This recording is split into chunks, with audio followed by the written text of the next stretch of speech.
Hi, Assalamualaikum kids. Today Aunty Sue want to show and tell some gardening tools. First one is spade. Number 2, rake.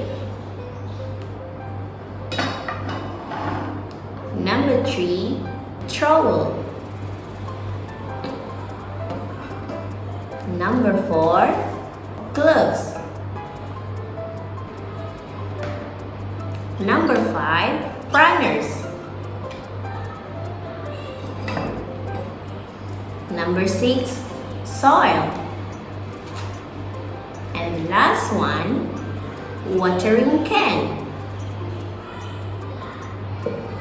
You use watering can for watering plant.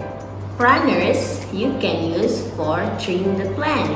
Spade, rake and trowel you can use for digging the soil.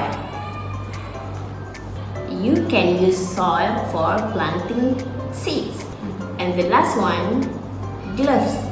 You can use the gloves for protecting your hand.